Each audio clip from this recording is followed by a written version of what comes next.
What's up, everybody? This is Hunter here with another review, and today we're going to be talking about the Ballerina, the new John Wick movie that just came out. I know I'm a little bit late on this review, but that's because I've seen it twice now, and I just wanted to garner all my thoughts from the both viewings and give you the best review I possibly could. So without further ado, let's dive in and I'll let you know my thoughts. I can honestly say that I had a fantastic time with this movie. I think it's probably up there with all four of the John Wicks. I won't say it's probably better than any of them. Maybe it's better than 1 and 2, but 1 and 2 on their own have their great and special parts.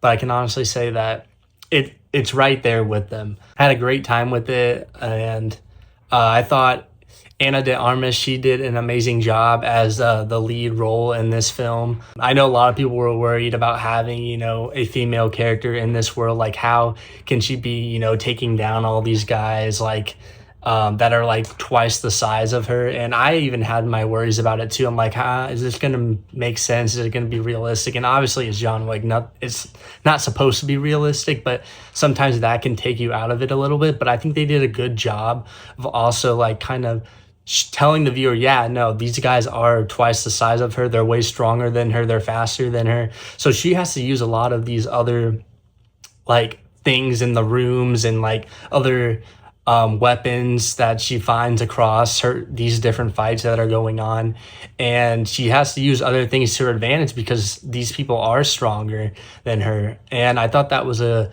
nice thing that the film does not shy away from. There's a scene at the very beginning during this training montage where even like one of the characters is explaining to her that, yeah, she's gonna be at a disadvantage in most of these fights. So I was really happy about that they were able to incorporate that into it. And I think it also gives her more of a unique and different fighting style to John Wick. Obviously, they both are trained by the same Russian people, but you can tell that they have some of their distinct things that they do when they are in combat scenarios. And also too, I would like to say that I think people that are afraid that, oh man, we're only going to see John Wick in a cameo, he's not going to be in this for that long as her film. He does have a pretty decently sized part in this. Now, he's not in it for half the movie, but he has a couple times where he pops up like near the beginning. And then in the end, he actually pops up for a decent portion of the film, and he actually has a pretty key part in it that relates to Ana de Armas's character. And I thought that was really cool. It's not enough to where, he steals the movie and takes it over, but it's enough to where if you are a John Wick fan, you'll be happy to see him in this movie. It has amazing soundtrack as usual. There's always that one club scene that's always popping and it gets you going. This one's at the very beginning of the movie. And I will say it's probably one of the weaker club fight scenes compared to some of these other ones. But I still think it was a good way to introduce us to the character and give us our first initial big fight of the film. Soundtrack always kills in these movies. It always accompanies the fights very well and gets your heart pumping and your adrenaline going. And I think it really, as usual, is a banger here. And I also want to say the villain is pretty good in this role. I wouldn't say he's like up there with some of the top tier villains of the John Wick universe, but he's menacing enough and you really hate the guy for a lot of stuff that he does. And I think he does his job really well in the film. The only things that I would say kind of holding this film back, and it was kind of the same thing with the first John Wick movie, I think the villains were, or not the villains, but the side characters were less appealing. And most of these, like John Wick 2, 3, and 4, they have very distinct side villains, like the Death Girl, the samurai bald guy from the third one, and 4 had a ton of very standout side villains. This one, I feel like they're not as great or compelling. Like, I didn't find really any of them interesting. There's this one henchman that she has a really cool fight scene with a flamethrower, but he didn't really have any, a unique personality to him like some of these other side villains do have. Doesn't necessarily, take too much from the film, but I did notice that there was less side villains in this to be compelling.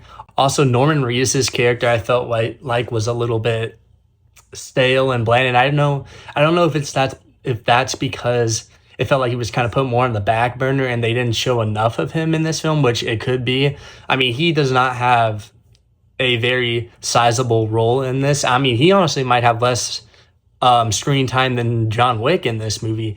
And that was a little disappointing to see because I was really looking forward to his character because I love him in The Walking Dead. But it felt like his character was put more on the back burner and was there more to build stakes for another character that's in this film that Ana de Armas has to kind of rescue from this bad guy. And I thought that was a little disappointing. But other than that, I mean, I really don't have that many things negatively to say to it. Obviously, I might be a little biased because I love the John Wick movies, but I thought this was a really good time, really good action movie, and so there's still some very, very iconic fight scenes that I think a lot of people are going to remember for a while. Specifically, like I said, the flamethrower fight scene, and then there's one grenade scene that you see a little bit in the trailers, but like you don't see the best parts of it, which I was happy with. And it was just something that we really haven't seen in the John Wick universe yet because I don't think we really had John Wick use explosives that much in any of the films. So it was kind of cool to see like a take on that. And it was just really cool, really well filmed. Cinematography was great as always. I think at the end of the day, I'm going to give this a solid 9 out of 10. I always end up seeing these movies more than once because to me, they're some of the best movies to see in the cinema. And I was really happy to see that the Ballerina is keeping that trend for me. And I hope that they continue to build out this franchise and this universe because so far, I mean, I haven't really been disappointed by any of these films. So I hope they keep it going. That's going to be it for today, and thanks for watching. Please consider following if you want to be up to date on any of the latest news and reviews for any films. So I appreciate you being here, and I hope you guys have a great day. Thanks.